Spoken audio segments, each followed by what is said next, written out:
every Thursday ay meron akong soul winning, series of soul winning. Nagtuturo ako ng soul winning doon po sa Tarlac. No? Kasi yung mga kapatiran natin doon, they have this zeal for soul winning, pero wala silang formal na kaalaman patungkol sa soul winning. You know?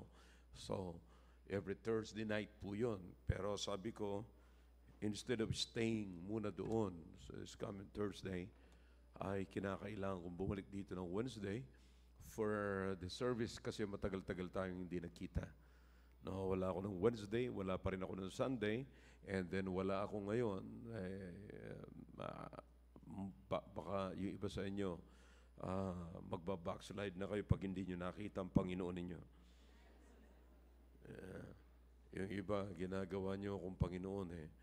Alright? But anyway, so starting today or tonight, mga kapatid, every Wednesday ay magkakaroon po tayo ng series of messages from the book of Revelation, particularly it's all about the church at Sardis. Anong aaralin po natin doon? Maganda ho ang aralin patungkol po dyan sa mga churches na yan. But we will start in the church of Sardis. Okay, shall we all stand, please? You turn your Bibles now in the book of Revelation chapter 3. Revelation chapter 3. Okay. Revelation chapter 3. We'll begin reading from verse number 1 down to verse number 6. Okay? Are you with me now? All right. So, Revelation. This is again a series of messages and sisimulan, ibibigay ko sa inyo ngayon ang introduction. Okay? All right. Let's go to verse number 1. Verse number 1. And unto the angel of the church in Sardis write, These things saith he that hath the 7 spirits of God, in the 7 stars. I know thy works, that thou hast a name, that thou livest and art dead. Be watchful and strengthen the things which remain, that are ready to die. For I have not found thy works perfect before God. Remember therefore how thou hast received and heard, and hold fast, and repent. If therefore thou shalt not watch, I will come on thee as a thief, and thou shalt not know what hour I will come upon thee. Thou hast a few names, even in Sardis, which have not defiled their garments, and they shall walk with me in white, for they are worthy. He that overcometh, the same shall be clothed in white raiment, and I will not blot out his name out of the book of life, but I will confess his name before my Father and before his angels. He that hath an ear, let him hear what the Spirit saith unto the churches. Okay? Tayo po muna sa daling manalangin. Dakilang Diyos, salamat po sa mga talata na binasa po namin at amin pong pag-aaralan sa pamagitan ng series na pag-aaral, Panginoon, ang church po sa Sardis. At pagpalain niyo po na ito'y maging maliwanag, makita po namin ang mensahe niyo po mula sa talatang ito. At mula sa church nito, bagamat matagal na po ito nag-exist, but I believe they started it right, and you said it right, and this is your church. At makita po namin kung paano po nawawala ang joy, ang zeal, ang fire sa isang iglesia na nagsimula po na maayos. Please, oh God, help us to understand ang gusto niyo pong ipaabot sa amin, Panginoon. Salamat po. Ito po ang aming dalangin sa pangalan po ni Jesus. Amen. All right, thank you. You may be seated in the presence of our God. Okay? You find your place, and I want you to focus your attention here, mga kapatid. Let's learn something. Let's learn something.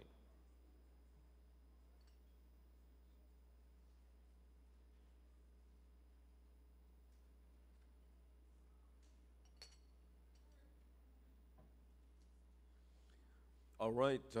First of all, kikilalanin muna natin ang background nito yung church nito. No? Is everybody ready? Now, quit moving. Quit moving. Okay? At alam nyo, napakahalaga na magkaroon po tayo ng tamang information sa church. Now, some of you here, I hope mga kapatid, pag sinasabi ko ito, you will take this positively. Some of you here, nanggaling kayo sa ibang simbahan, hindi kayo nag-start dito.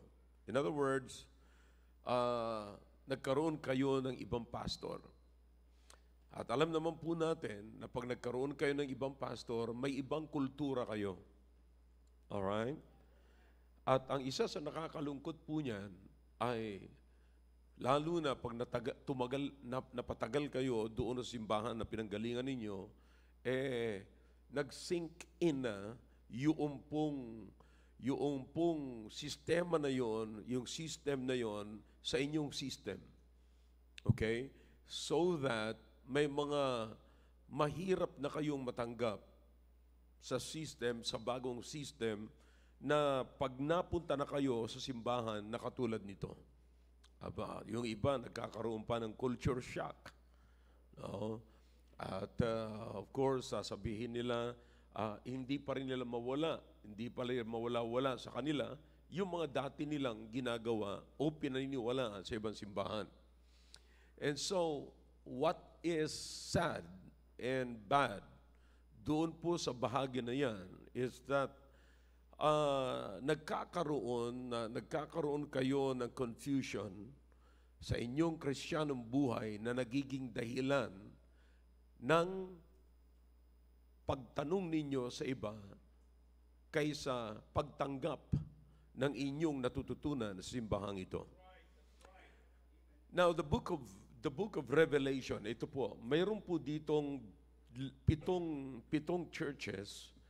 And just imagine si John, na writer po ng book of Revelation, si Apostle John, ay preserve ng Panginoon para lamang magdala ng sulat ng information ng message ng Panginoon sa 7 churches na ito. Now, we're talking about Sardis here. Then Sardis is the capital city of Lydia. Lydia. Noong araw po yung Lydia. Ngayon, ito po ay kilala na Turkey. Okay? And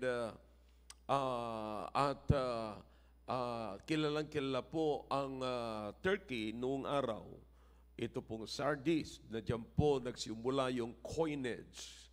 Okay? Yung pagdating sa trading, yan po, gumagamit sila ng mga coins, mga ganon. Okay? At may mga halaga na po yun. So anyway, kilalang-kilala po dyan. Ngayon, makikita po natin dito po sa church na ito, makikita po natin na lahat po ay may influence. Yan ang gusto kong makita po natin muna. No? Na kung paano pinag-iisa ng Panginoon yung mindset ng iglesia. Yun ang mga makikita po natin dito, yung mindset. Napakahalaga, that's the very goal of the church. If you'll go to the letters of the Apostle Paul, ang laging goal ni Paul ay magkaroon ng unity sa church. Yan lagi, magkaroon ng unity sa church. Kaya sinasabi ko sa inyo, nagsimula ako sa inyo doon sa ganung klaseng pananalita kasi nagdadala po tayo ng iba't ibang kultura sa loob ng simbahan. Ngayon, makikita po natin dito kung ano ang dapat na kultura na dapat nating panghawakan. Alright? So, ang Sardis ay ito po yung capital of Lydia noong araw. At kilalang-kilala po ito, mga kapatid. So, makikita po natin na binibigyan po talaga, ini-emphasize sa Biblia kung anong meron sila rito. In fact, mababasa niyo po ang 7 churches lahat po yan ay may commendation ang Panginoon sa kanila. Diba? For example, sa church at Ephesus, ang sabi ng Biblia sa chapter 2, just move back one chapter, makikita niyo po sa chapter 2, in verse number 1, ang sabi ng Biblia, unto the angel of the church of Ephesus write, this thing saith he that holdeth the 7 stars in his right hand, who walketh in the midst of the 7 golden candlesticks.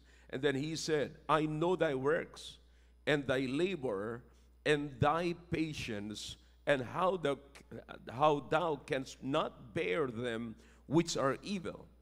Thou hast tried them which say they are apostles, they are not, and they are not, and hast found them liars, and hast borne, and hast patience, and for my name's sake hast labored, and has not fainted. So you see in chapter 2, the Apostle John was reading the letter to the church at Ephesus, at makikita niyo po dito, ang pinapahayag ni John ay yun pong commendation, may commendation dito. Nagbigay ang intro ng letter ng Diyos, ng Panginoong Kristo sa church at Ephesus ay commendation. Kinukomend niya muna yung church. But sa Sardis, kapatid, ay kakaiba. So napansin niyo mga kapatid, ang sabi ng Biblia, and unto the angel of the church in Sardis, right? This thing saith he that hath the 7 spirits of God and the 7 stars. I know thy works. Ito kaagad ang binulaga ng Panginoon sa kanila. Ito kaagad ang sinabi ng Panginoon sa kanila. I know thy works, that thou wast a name that thou livest and art dead. You see, in the first part ng letter na ito ng Diyos, ng Panginoong Kristo sa kanila, is that it shows that the Lord Jesus Christ was trying to wake up the church, trying to awaken the church who thinks that they are alive or they are living. Ginising ng Panginoon etong simbahan na ito na nag-aakala na sila ay buhay, na samantalang sabi ng Panginoon, sila ay patay. Alright? Now, ang unang makikita po natin dito mga kapatid is that the Lord has the power to say that. Kung meron mang persona mga kapatid na siyang magsasabi ng totoong kalagayan ng iglesia, ay walang iba kundi ang Panginoon. Why? Because it is the Lord Jesus Christ who started the church. 2, it is the Lord Jesus Christ who is the head of the church. 3, He is the founder of the church. 4, He bought the church by His own blood. Alright? So sino ang may karapatan? Sino ang may kapangyarihan na magsabing patay kayo? So, makikita nyo, sabi ng Biblia, doon sa Ephesus, siya'y naglalakad, siya'y nag-observe, nakikita niya kung ano ang kalagayan ng church. At nung nakita niya ang kalagayan ng church, bawat simbahan, mga kapatid, bawat church ay merong sinabi ang Panginoon. Alright? Sa Sardis, mga kapatid, eto ang matindi. Sabi ng Biblia, thou hast a name that liveth. You see, this thing here, mga kapatid, sinasabi ko po sa inyo, alam ng Panginoon ang kalagayan nila. You see, now, you have to admit, we have to admit that we do not know the true condition of the church not until, kapatid, na i-check natin yan sa salita ng Diyos. And that's the reason why we have the Word of God. Kaya nga sabi ko po sa inyo kanina, may kanya-kanya tayong pagpapalaki. Kayong mga nanggaling sa iba't ibang simbahan na hindi kayo nagsimula dito, no ako nagsisimula, may iba kayong kultura. You see, may iba kayong kultura. Now, sabi ko sa inyo, don't take it negatively. That is the truth. Kaya pagdating dito, nahihirapan kayo. You see, ang masama lang nito, na ang naisishare nyo sa iba, yung dati yung kultura at hindi na yung kultura dito. Naunawaan niyo po yung mga kapatid? Come on, talk to me if you can. Now, so makikita natin, it's not about this time what you have learned from other pastors, where you came from, but it's what about or what the Bible says. Okay? Kaya nga kagandahan dito, may gabay tayo. Meron tayong salita ng Diyos. Ito ngayon ang magsasabi sa atin. Okay? Ito ngayon ang magpapaliwanag sa atin kung ano ang dapat nating gagawin. Now, you see, ang Panginoon ang nakakita. Nakita niya, mga kapatid, na yung ginagawa ng Church of Sardis ay hindi approve ng Panginoon. Imagine, dalawa dito, mga kapatid. Number one, ang sabi niya, thou was a what? A name that thou livest. Now, do you understand? Everybody, look at this way. This is the human perception. This is the human view. All right? Pag sinabing thou was a name that thou, sabi ng Biblia, that thou livest, etong nagpapahayag at nagpapakita kung ano ang view ng tao sa church. In other words, this church, as far as human eyes is concerned, it is approved by men. It is approved by the culture. Ito po ay aprobado ng tao at yung kultura ng tao nakikita po dito, mga kapatid, sa simbahan na ito. Sa church at Sardis. Because they have a name that livest. You see, the human view, as far as the human view is concerned, they're approved by man, but not approved by God. Because the Bible says, anuman yung buhay sa paningin ng tao, ang sabi ng Biblia, kapatid, ay patay sa paningin ng Diyos. Kung titignan sila ng tao, maaring they are good in attendance. You see, they are good in attendance and everything that's going on. Para bang pumapasok, may mga kotse, may yaman sila, lahat. Basta't patungkol sa kultura, patungkol sa society, they're in. Are you getting the point? They're in, kapatid. You see? So, pero, sa standard ng Diyos ay hindi po sila pasado. That's a church right there. So, in other words, kapatid, if this is the church of the Lord Jesus Christ, this church is dead. Pero kung pag-uusapan ang iglesia ng tao, at ito ay iglesia ng tao, ito'y pasado sa tao, at buhay ito sa tao. Because what's going on in the church is the culture of the people and not the culture of the kingdom. I'm not talking about the kingdom of God. All right? So, I hope nakukuha niyo po, mga kapatid, yung point dito, mga kapatid. At sabi ng Biblia, they are dead. This church is dead. Maliwanag sabi ng Biblia, thou was a name that thou livest. You see? And art dead. Okay? Now, pag tinignan mo, napakaganda. As far as the culture of the church and culture of the people, walang pagkakaiba. Maaari sasabihin ng tao, ito ang hinahanap natin simbahan. Ito ang aprobado nating simbahan. Ito ang tamang simbahan. Pero pagdating sa Diyos, hindi ito ang simbahan ko. Remember, go back to the book of Matthew chapter 16 verse number 18. The Lord Jesus Christ, when He established the church, He was very specific, very possessive nung sinabi niyang, upon this rock, I will build my. It is I and the my that is so important in that passage. But this time, kapatid, the my here is dead.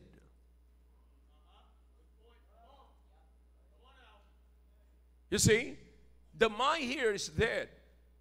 Listen, the church was purchased by the Lord, by the blood of the Lord Jesus Christ. Binili po yan ayon sa Book of Acts, kapatid. And then, binili ng Panginoon, ang Panginoon ang may karapatan, ang Panginoon ang nagtatag, mga kapatid. And now, sabi ng Panginoon, I will build. He knows it. He know how, go back to the foundation of the church.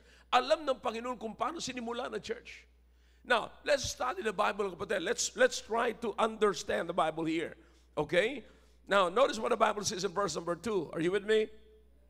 Be what? Watchful in what? Strengthen the things which what? Remain. Alright? By the way, ang ibig sabihin po ng Sardis, mga kapatid, ay remnants. Okay? Yan po yung mga nanatili, mga kapatid. Remnants. Okay? Yan po yung Sardis. Okay? But this is a literal, kapatid. By the way, this is a literal place. Okay? Maraming mga nagtuturo na ito raw representation lamang ng iba't ibang klaseng simbahan. No. No. Ito talaga ho ay totoong simbahan na naitayo. Okay? Na maaari ngayon ay magbibigay sa atin ng babala na huwag tayong mapunta sa ganung klaseng kalagayan. Okay? Kaya inaaral po natin ito. So notice what the Bible says here in verse number 2. Be watchful and strengthen the things which remain, that are ready to die. For I have not found thy works, what?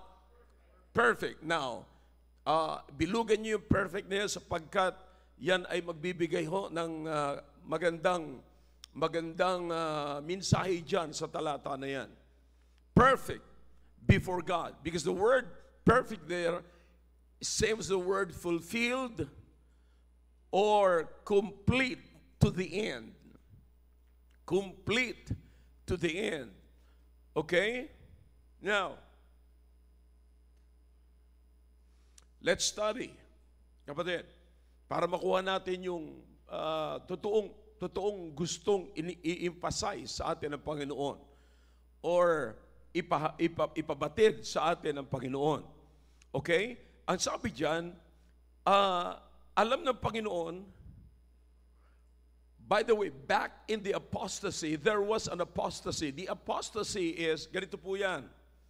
Ang ibig sabihin ng apostasy, mga kapatid, ay binibigyan, it's the mixture of paganism. Okay? Judaism and Christianity. Okay? Yan po yung pagka sinabi natin, ito yung Christianity, haluan mo na ganito, hindi naman masama. Di ba? Hindi naman, ito yung Christianity, ito yung katuruan natin dito, hindi naman siguro masama kung hahaluan natin ng ganito. That is apostasy. Okay? Adding something. Okay? Are you following me? Now listen to me now. Why is this important? You see, marami naman sa atin, kapatid, sa panahon ngayon, here's the message. Marami sa atin, sa panahon na yon, na hindi naman natin dinideny ang ating pananampalataya. But the problem is, we do not stand faithful to it, at ang ginagawa natin, naglalagay tayo ng kultura ng mundo. Inilalagay natin yung kultura at sistema ng mundo. So, you see, we're not trying to add another faith from other church, but we are trying the culture, we're getting the culture, kinukuha natin yung kultura, kapatid, at yung sistema ng mundo, hinahalo natin sa Kristyanismo ngayon, at hindi tayo naninindigan sa nag-iisang pananampalataya na tinuturo ng Biblia. Kaya po tayo, kaya lumalambot ang pananampalataya. You see that? Listen, tandaan niyo po yan, mga kapatid. Kapag magulo ang pananampalataya natin, magulo ang pamilya natin. Alright? Tandaan po natin, ang pananampalataya ng isa ay pwedeng maging pananampalataya ng buong pamilya. See? So nagkakaroon po ng mixtures. That's apostasy. So do you understand that even in our family today, ang ating pananampalataya ay merong apostasy? Alright? So ganun po ang nangyari rito mga kapatid sa Sardis.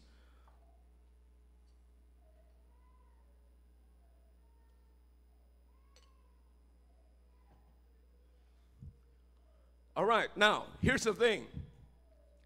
Sabi ng Panginoon sa kanila, nakita ng Panginoon, strengthen, patibayin natin. You see, so what's the problem here? Kulang sa pagpapatibay. Napakasimple mga kapatid, aralin ng Bible. Kung ano sinasabi ng Panginoon, doon tayo pumunta. The fact na sinabi ng Panginoon, strengthen the things which remain. In other words, yung nawala mga kapatid at hindi nag-remain, hindi nila pinagpatibay. Kaya sinasabi ko sa inyo, kapag hindi tayo naging matibay sa pananampalataya natin dito, sigurado ko hahaluan natin yan ng ibang pananampalataya na galing sa mundo. So you understand that? Now, you have to understand that even in the Lord's Prayer, that the Lord Jesus Christ Himself taught to His disciples. Remember that? Na sabi ng Panginoon, sabi ng mga disciples, Lord, teach us to pray. Okay? Teach us to pray. Nung sinabi ng Panginoon, teach us to pray, ng mga disciples, teach us to pray, sabi ng Panginoon, okay, manalangin kayo ng ganito. Anong panalangin? Our Father who art in heaven, hallowed be thy name. Thy kingdom come as it is in heaven. So anong ibig sabihin nito mga kapatid? Nag-i-introduce ang Panginoon ng another kingdom. And when the Lord Jesus Christ said, thy kingdom come, manalangin kayo na thy kingdom come as it is in heaven, sinasabi ng Panginoon na may ibang kultura, may ibang lifestyle, may alternative lifestyle. Hindi sinabi ng Panginoon na, okay, kasi ang mga tao dito sa ibabaw ng lupang ito, ang nakukuha nating lifestyle ay yung lifestyle ng mundong ito. Pero ang sabi ng Panginoon, may alternative dyan. What is that? Thy kingdom come as it is in heaven. Kaya pag nanalangin tayo at naniniwala tayo sa kingdom ng Panginoon, ang kukunin nating lifestyle ay hindi ng mundo para ipasok sa kingdom ng Panginoon, kundi pupunta tayo sa another or alternative lifestyle sa kingdom ng Panginoon. You see, kaya nga hindi dapat nating gagayahin yan eh. Hindi dapat natin sasabayan yung mga punit-punit na damit, yung mga mundong pananamit, yung mga mundong kaisipan, yung mga, yung lifestyle ng mundo.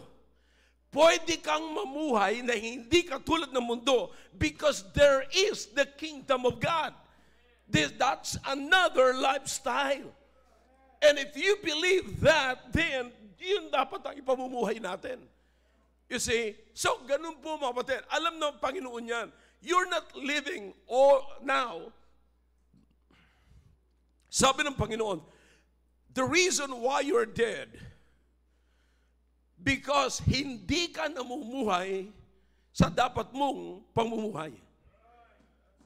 You're approved by the world, but you're not approved by the Lord.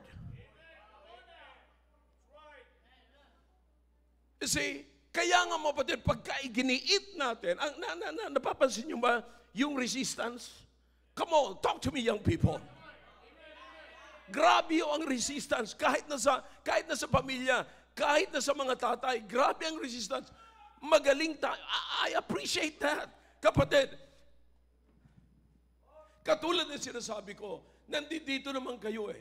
Hindi nyo naman tinatanggi yung katuruan natin. But ang problem natin is, malambot tayo doon sa katuruan na yon. There are some fathers who cannot stand to the doctrine of being a father or being the father of the home, being the leader of the home. There are some doctrines that you embrace young people, but you just cannot stand for it. Hindi kayo that's why sabi ng Panginoon, it is not that you do not believe. You believe, naniniwala kayo. Pero ang problema natin, hindi yung sa naniniwala kayo, hindi nyo mai-practice kasi natatakot tayo, nakakantsawan tayo ng mundo. But sa halip na magpasalamat tayo na pwede pala akong hindi sumabay sa mundo kasi meron palang klase at ibang pamumuhay ang isang anak ng Diyos. It should be that way. We must be thankful to God that there is another world, another lifestyle, an alternative lifestyle that we should live.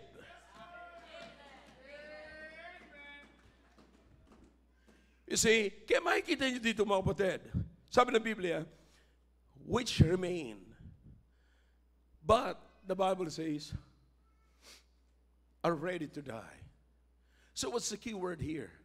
Strengthen. Strengthen. Doon tayo mahina. Lenient tayo. In other words, napaka-lenient ang Kristiyano sa pag-apply at paninindigan. Do you understand na napakarami mga Kristiyano nag-aaway-away sa minor na bagay pero they cannot stand on major things. So it's so sad. It's so sad. Tandaan nyo, ang makikita natin dito, bakit sila patay. Ito tatandaan nyo mga kapatid. Malalaman nyo ang cause of death sa pamamagitan ng autopsy. Bawat kamatayan ay merong dahilan. Bago namatay, bago nagkaroon ng kamatayan, ay merong dahilan. At wala mga kapatid, bihira yung sasabihin natin biglang kamatayan. Pero tandaan nyo, yung mga bigla ring namamatay kay aksidente, kung tawagin po natin yan, ay may dahilan din yan. Pero karamihan na nag-fail yung health natin, ay merong dahilan, unti-unti. At ang nakakalungkot dito ay denial sa pagharap ng katotohanan. Nakarinig na kayo ng tao na, parang may sakit ka. Hindi, wala, sigla ko. Sigla ko, maayos ako. Pero parang putla ka. Hindi, siguro, gawa ng ano lang yan, na medyo napagod lang, na ganun. So, ang dami nating denial. Hindi natin kaagad-agad hinaharap ang katotohanan ng totoong kondisyon natin. Same thing sa buhay ng Kristiyano, mga kapatid. Alam natin na nawawala na tayo doon. Alright, bago ko ituloy yan, puntahan muna natin dito. Para makita nyo na Bible ang pinag-uusapan natin. Alright? Verse number 3. Remember therefore how thou what? Come on. Help me out. Received and what? Heard. Why these two things are in past tense word?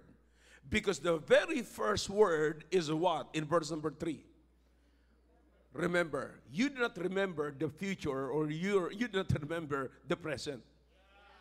You work on the present and work on the future, but you do not remember the future, the present and the future. Oh, the only thing that you have to remember is the past. Kaya nasa past tense ito. So anong nangyari, mga kapatid? Aaralin natin ng mabuti. Ano sabi? Remember the what? Remember therefore the what? Come on, talk to me if you can. Alright, dalawa yan. Received and heard. Alright? So sa madaling sabi, mga kapatid, pinababalik tayo sa pasimula. So do you understand kung bakit nababasa ng Panginoon kung ano ang kalagayan ng church? Kasi alam ng Panginoon ang pasimula, kasi siya ang pasimula. Alam ng Panginoon. Wag mo sabihin ngayon na aktibo ka. Wag mo sabihin ngayon maganda ang simbahan. Ang ganda ng kalagayan ng simbahan. Ang yaman ng simbahan. Ang sigla ng simbahan. But listen, yung bang saya natin ngayon at yaman natin ngayon at pinagmamalaki natin ngayon is based from what we received and what we heard. If it is not based on what we receive and what we receive, whatever, anumang joy meron tayo ngayon, anumang possession meron tayo ngayon, God calls that what? Dead church.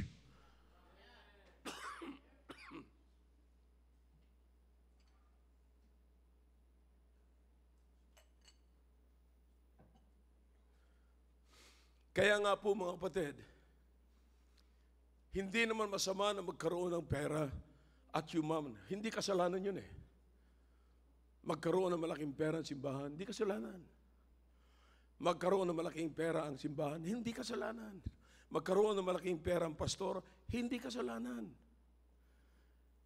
Magkaroon ng maging mayaman ang simbahan, hindi ho kasalanan. Pero, here is the thing. Ang point is,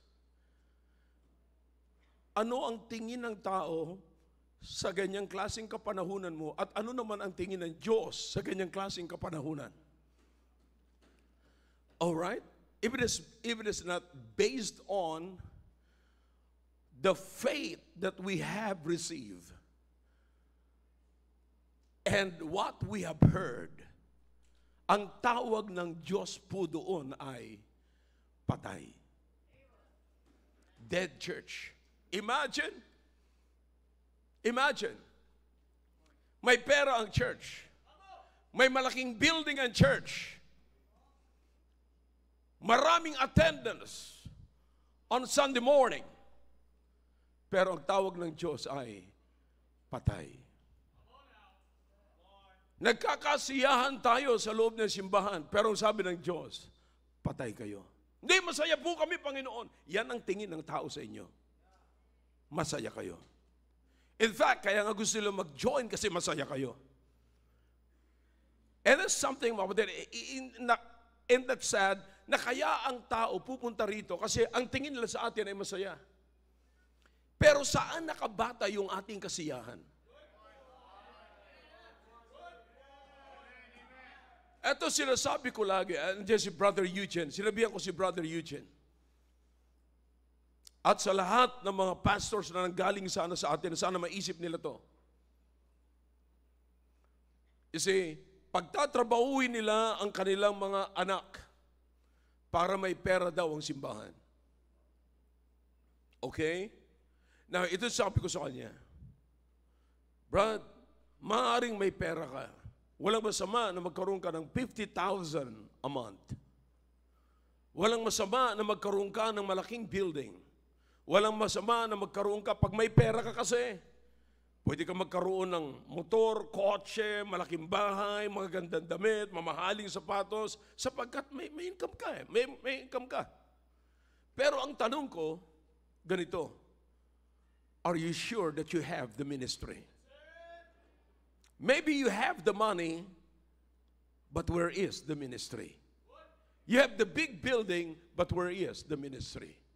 You have the car, you have everything, you're eating good food, big, masasarap na pagkain, pero nasaan ang ministry? Nakita niyo maging ang Panginoong Kristo, mga kapatid, iniwanan niya yung splendor ng langit, bumaba siya rito, nang sabi niya, to minister people. I came not to be what? Ministered, but to what? Minister. Now, because ministry is important to the Lord Jesus Christ. Maaaring, sabi ko nga, maging si James, nagwa-warning, mag-ingat sa pagiging mayaman. Hindi kasalanan ng pagiging mayaman, pero mag-ingat sapagkat ayon kay James, ay ang kayamanan ang maghuhulog sa iyo sa temptation. Sabi nga ba, nakakatulong naman sa ministry. Pero nakakalungkot, you have the big money, big amount of money, pero parehas lamang ang attendance mo at ang ministry mo nung walang pera. So you understand that? So, sabi ko kanina, at sabi ko kahapon sa meeting namin, tingnan natin mabuti ang inyong burden. Tingnan niyo mabuti yung iyong care. Does the church really cares? You see? You have the ability, and sometimes because you have the ability, the problem is your availability. Wala na, hindi na available kasi punong-puno na ng ability. So, hindi po dapat maghiwalay yun pagdating sa ministry. What I'm trying to tell you, brother, is this. Okay? Sabi ng Biblia rito, sa binasa natin, what you have received and what you have heard, yun ang dapat magpapatuloy. You see? Kapatid, hindi dapat magbago. Maaaring sasabihin nyo, hindi, nagbago na si pastor. O ikaw ang hindi nagbabago at hindi ka sumasabay sa paglago ng simbahan. Kapatid, we should understand that the church must grow. Maraming mga churches, maraming mga pastors na hindi sila naniniwala. I don't know about that, but hindi naman ako nang tumawag niyan, mga kapatid. Hindi raw sila naniniwala sa mega church. Ang ibig sabihin, malaking simbahan.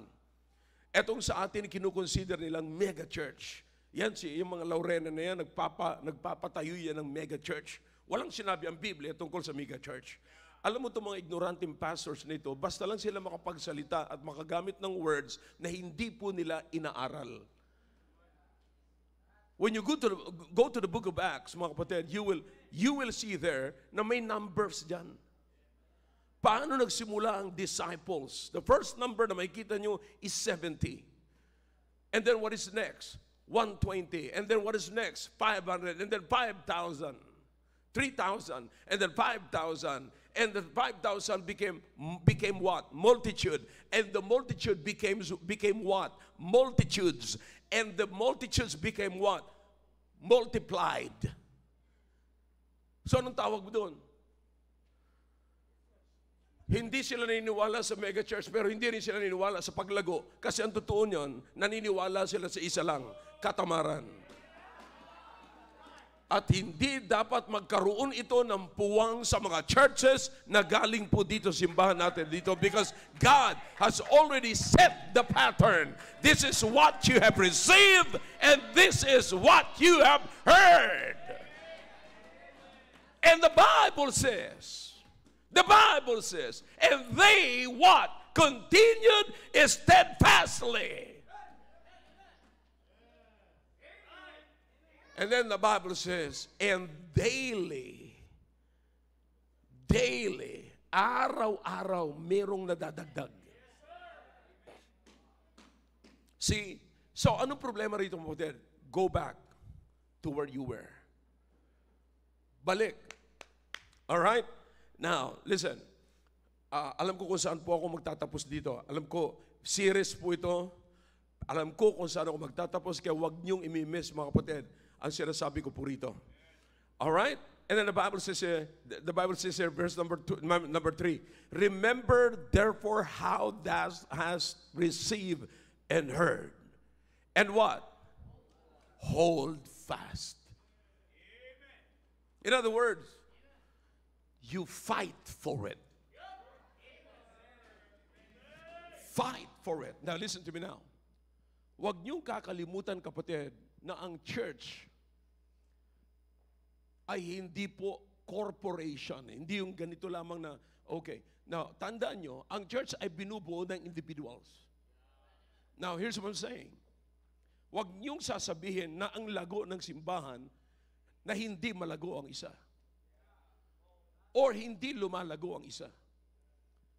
Nakuha nyo? Pansinin nyo mabuti, mga kapatid. Inuulit ko po. Hindi tayo malago as a church. Now, gagawin ko po yan detail sa next meeting po natin. Pero sasabihin ko lamang po sa inyo ito, na ang bawat isa sa atin dito ay miyembro ng church. Tayo po, bawat isa sa atin is representing the body of Christ. Maaring hindi ikaw yung mata, pero maaring ikaw ang ilong. Okay? Matagal ng mensahe po yan. Pero inuulit ko lamang kasi maaari may mga wala rito nung sinasabi ko yan. Okay? Basta't ang katawan ay hindi puro mata. Ang katawan ay hindi puro ilong. Ang katawan ay hindi puro paa. Maaaring ikaw yung paa, maaaring ikaw kamay, ikaw ang ilong, ikaw ang mata, ikaw ang tainga. Alam po natin yan. Come on, talk to me if you can. Alright? At bawat isa sa atin, kay maliit ka man, basta't bahagi ka ng katawan, importante ka. Alright? So in other words, kinakailangan mong mag-grow para mag-function. Hindi dapat mamamatay ang tainga. Pag namatay ang tainga, kapatid, I'm telling you, sabi sa akin ng isang doktor na pinatingan ko ng mata ko, alam mo, pastor, sabi niya, pagka nawala na yung sight mo, bagamat mayroong mga bulag na ini-encourage tayo ng gano'n. Pero sabi niya sa akin, pag nawala ang kasabihan, pastor, pag nawalan ka ng pananaw, good as dead ka na. Good as dead ka na. Which is, sabi naman ng iba, hindi, mawalan ka ng bakit yung member natin dito? Kahit na gaano kagaling ng isang bulag, kapatid, ayoko pa rin mabulag. Yeah. Now, here's what I'm saying. Sabi ng Biblia po, maliwanag. Pagka alam mo na, now listen to me now.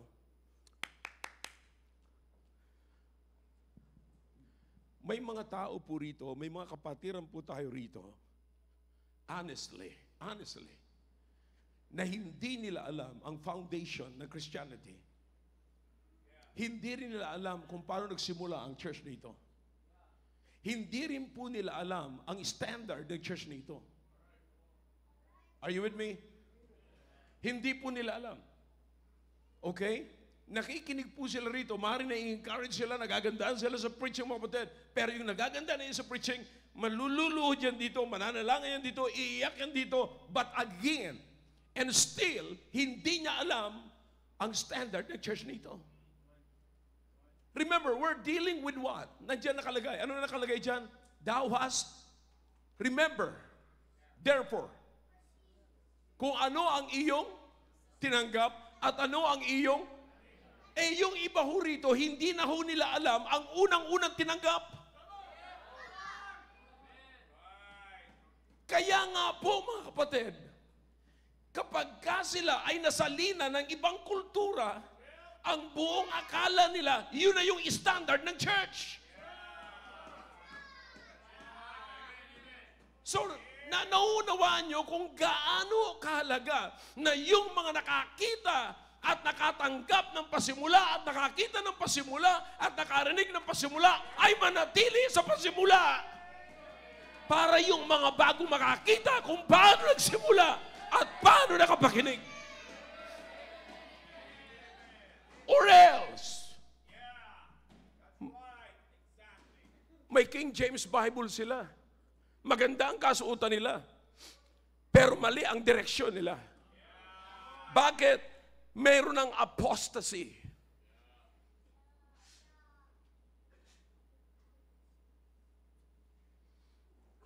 Sana nakuha niyo po yung part na yun. Kaya nga po, inaaral natin yung ganito. Kasi, maaaring ayos yung mata. Maayos yung ilong. Pero kung siya yung tainga, patay. Now, anong ibig sabihin nito, mga kapatid? Now, listen to me now. Sabi ko sa inyo kanina, may mga denial stage po tayo. To be honest with you, eto, come on, heads up. Pagka may, napapansin nyo ba, na pagka may nagsaway sa inyo, magagalit pa kayo. Because you think you are not so. I said, you are not so. That's what you think. But here, in this passage, mga kapatid, in this church, sa Sardis, they thought that they are doing what is right in the sight of God. But Jesus said, no, what you are doing is right in the sight of men, but not in the sight of God. And that's why you are dead. Anong gagawin ng kapatid? Maliwanag dito eh. Ano sabi dyan? Sabi ng Biblia, hold fast. Fight. Kapatid, ito sabihin ko, magtatapos muna ako rito, ha? You fight for it.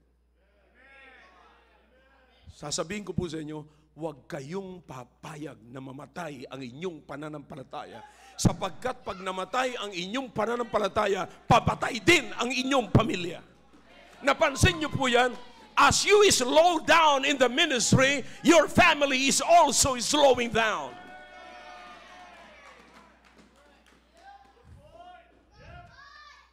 Yeah.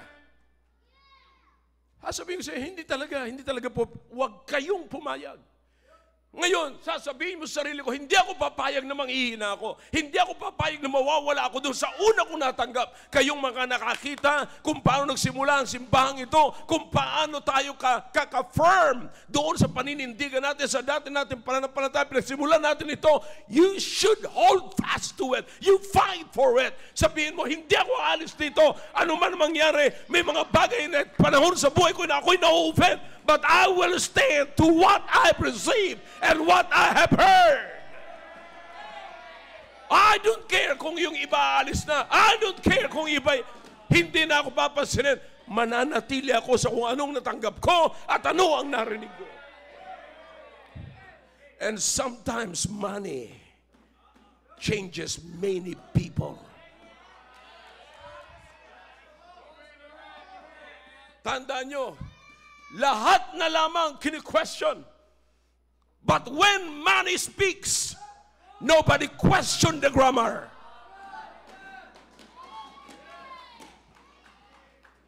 Kapag ka ang pera na nagsalita, wala nag-question ng grammar. Everything is right. Kaya sinasabi ko sa mga nagsisimula, maaaring may pera ka, maaaring may bahay ka, maaaring may refrigerator ka, may TV ka, sa iyo na lahat ang kung anong meron ng mundo. Pero ang tanong ko, nasaan ang ministry mo?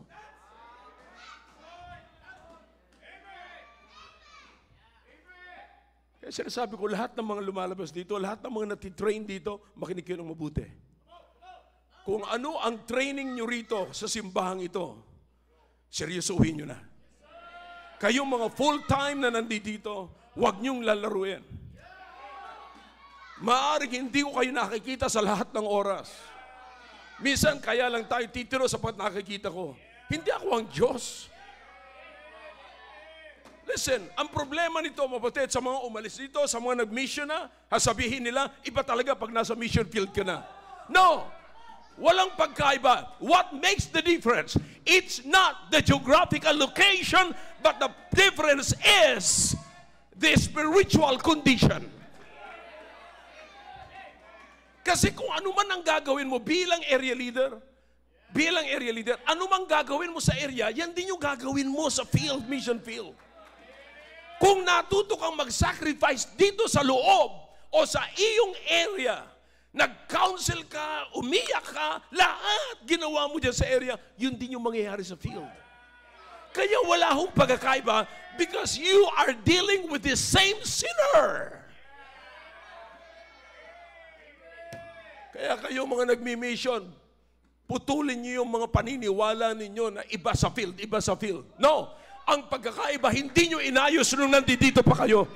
Kaya pagdating nyo sa field, nabaguhan na kayo. That's the point. So listen, here's the problem here. Here's the thing, the most important thing here. Strengthen. You fight for it. Huwag niyong pahintulutan, kapatid. Kahit na anong mangyari, hindi ako papayag na manghina ako. Hindi ako papayag na hindi ako magstay revived and on fire for the Lord. Ito yung dati kong paniniwalaan. Nagso-soul winning ako from the very beginning. Ayokong mawala ang soul winning sa buhay ko. Nagbibigay ako sa pulpa, patuloy ako magbibigay. Nakangiti ako sa maraming kapatiran at ayokong magkaroon ng kaaway. Mananatili akong kapatid at maayos na kapatid at magbabala sa aking mga kapatiran. I will never allow death to sink into my system.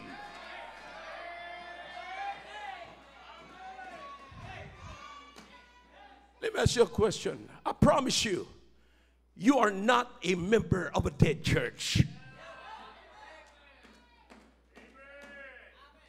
You will never be a member of that church. I'm not bringing you into a dead church. I don't care. Ma-offend ang ma-offend, mawala nang mawala. Pero ang aalisan nyo ay buhay na simbahan at hindi patay na simbahan.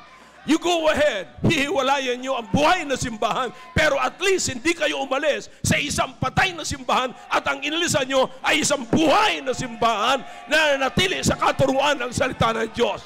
That's why, huwag niyong payagan na kayo ay mamatay at maging dahilan ng kamatayan ng iglesia. You check it now.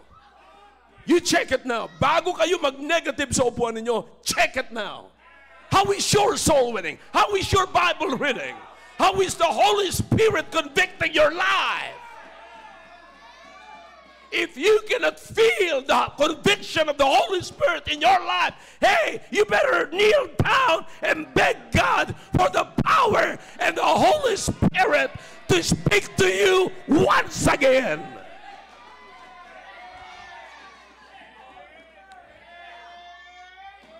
That's what the Bible says. That's what the Bible says here. Go back. Go back. Remember this. Huwag tayong magpadala sa sabay-sabay na sigawan. Magpadala tayo kung totoo talagang sumisigaw tayo individually. Hindi ako masaya sapagkat masaya ito. Hindi ako masaya sapagkat masaya ito. Masaya yung kaibigan ko. Masaya. No, sir. Kahit na mag-isa ako, sisigaw ako, hallelujah, praise to the name of my Lord, my Savior, and my King. Why? Because I'm alone. Mag-isa ako nung niligtas ako ng Panginoon. At wala ni isa man na pwede magmalaki na kaya ka naligtas dahil lang sa akin. Isa lang ang namatay sa cross ng Kalbaryo. Isa lang ang namatay, inilibing at muling nabuhay. Alang-alang sa kabayaran ng aking kasalanan. Kaya kapatid, alalahanin natin ang ating tinanggap, alalahanin natin ang ating napakinggan. At ipaglaban mo. Ang nakakalungkot nito, pinaglalaban natin yung kachismisa natin, kamaritisan natin, pinagyayabang natin, pinaglalaban natin si Marites, si Marisol, pero hindi natin pinaglalaban yung ating sinimulan. Some of you here, you have no idea kung paano ako nagsimula rito. Tapos lalabas na parang kayo nagmamalasakit. No way, forget it. Let's go back to where we were. Maawa tayo sa mga kapatiran na hindi nila alam ang standard ng church nito. Let's bring them to the Lord and make them alive sa paglilingkod sa Panginoon. Let me shake your other world tonight. Anumang kultura meron kayo sa gabing ito, siguraduhin ninyo na may kinalaman yan sa inyong tinanggap at sa iyong narinig. Or else, gaano ka man kasaya, ano man pinagmamalaki natin dito, kapatid, kung hindi natin maikukonek kung paano nagsimula ang gawain, kapatid, I promise you, sa harapan ng Diyos, ikaw ay patay. Maaaring sa harapan at mga kaibigan mo, pupurihin ka. Pasasalamatan ka. They will even testify and mention your name right here. But God, kaya, will mention your name. Remember what you have received and what you have heard, and hold fast to it. Ipaglaban mo. Huwag kang pumayag. Huwag kang pumayag na mamamatay ka. Huwag kang pumayag na mag-contribute ka sa kamatayan ng iba. Huwag kang pumayag. Huwag kang pumayag na maging contribution ang Christian life mo sa kamatayan ng ibang Kristiyano.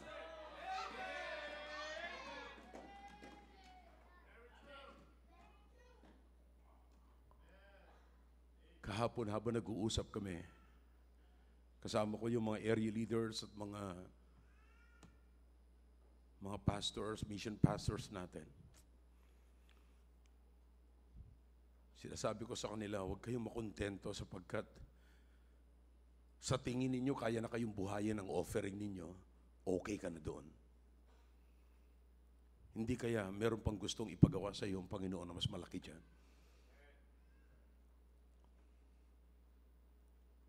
Why not go for it? You go for it. Never napayagan mo ang kamatayan na mag-sink in sa system mo. Pag may na-detect na dyan, pag mayroon ka na napapansin, mukha yatang gumagawa na ako ng excuses ngayon. Mukha yatang parang ang dami na. Yung ambon, ginagawa ko ng ulan. Yung sinat, ginagawa ko ng lagnat. Yung rari nose, ginagawa ko ng grabing sipon. Lahat pinagagrabe mo na sa buhay mo. Tandaan mo yan. Senyales na yan na ang kamatayan ay unti-unting pumapasok na sa iyo. Listen to me now, young people. Kung binigyan ka ng Diyos ng trabaho at binibigyan ka ng Diyos ng kalakasan sa araw-araw para makapagtrabaho ka at may maibili kang milk tea, pag hindi mo na siya naalaala, tandaan mo ito, unti-unting pumapasok na si Mr. Death sa iyong spiritual na buhay. Pag hindi ka na marunong magpasalamat sa ginagawa ng Diyos, wala ka nang ibang ginawa kundi magreklamo sa Diyos, kundi mag-excuse sarili mo.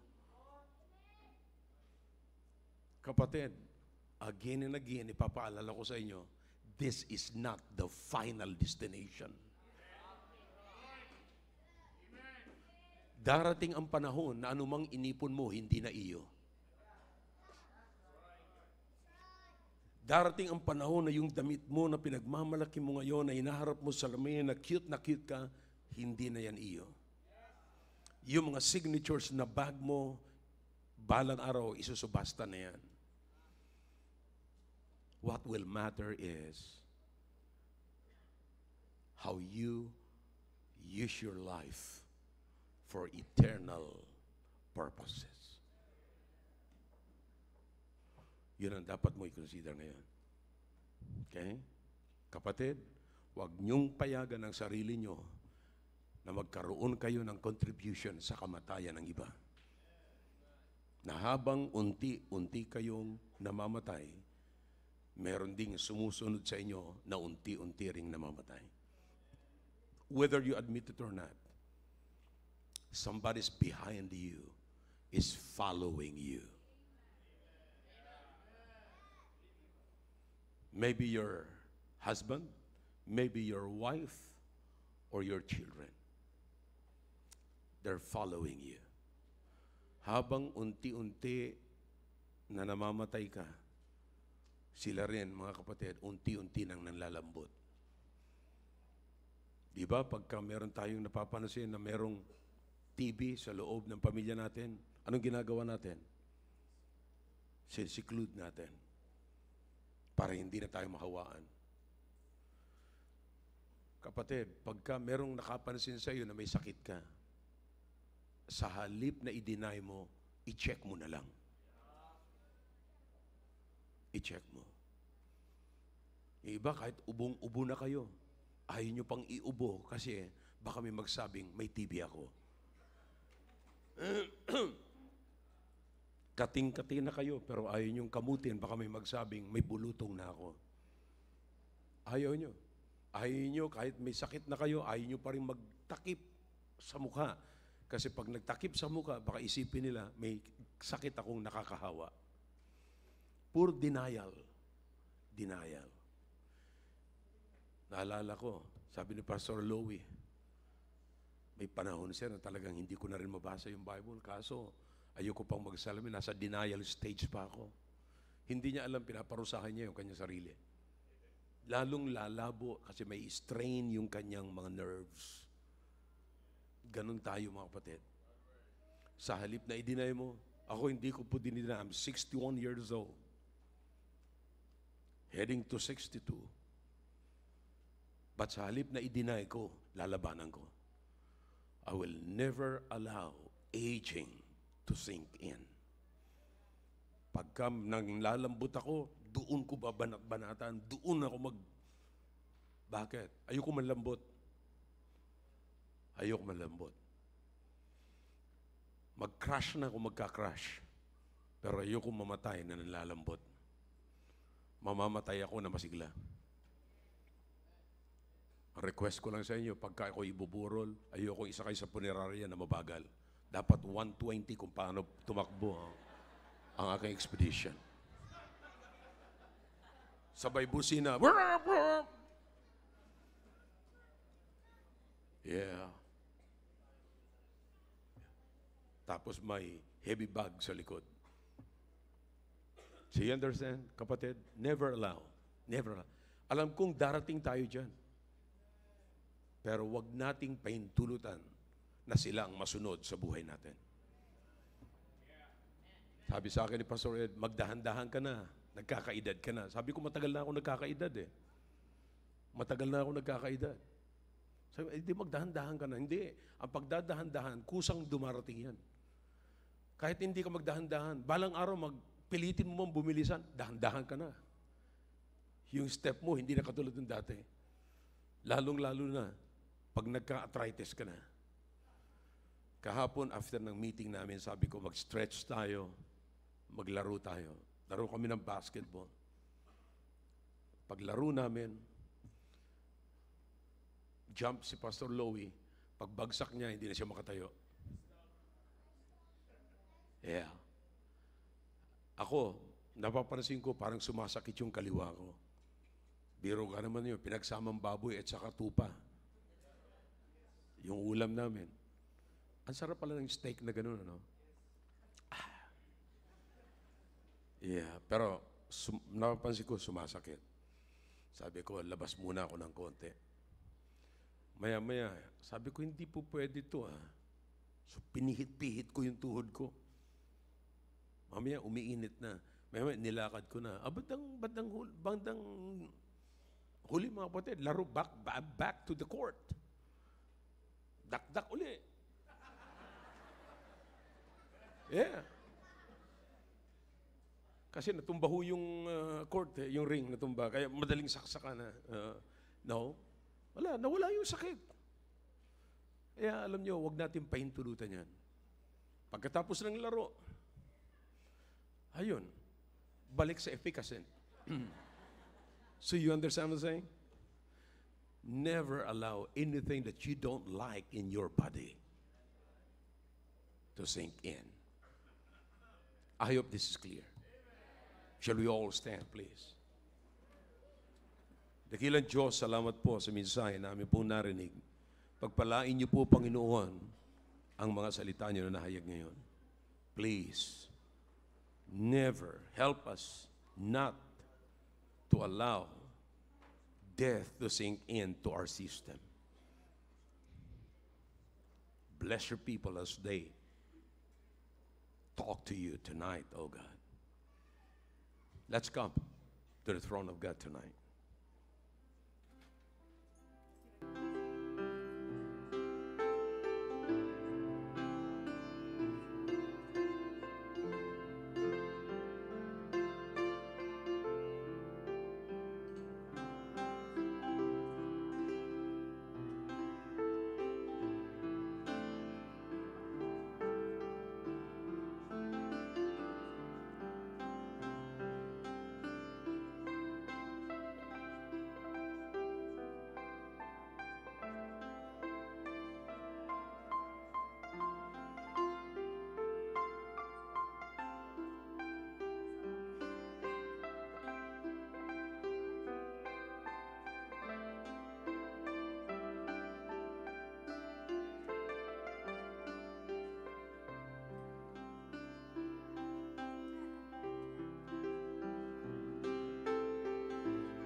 Muli po, O Diyos, nagpapasalamat po kami sa ginawa niyo po sa aming kalagitnaan. Salamat, Panginoon, sa narinig po namin mensahe. O Diyos, nawa ito po ay maging dahilan para kami tumibay, labanan po namin ang anumang dumarating sa buhay namin na panghihina. And we cannot just allow, O God, that discouragement, that death sink into our system. Kaya patuloy niyo po kami palakasin. Ang kalakasan po namin ay nasa inyong salita. Give us always the willingness, O God, to trust your word and to obey your word. Bless your people tonight. In Jesus' name, amen. All right, thank you. Back to your seats, please.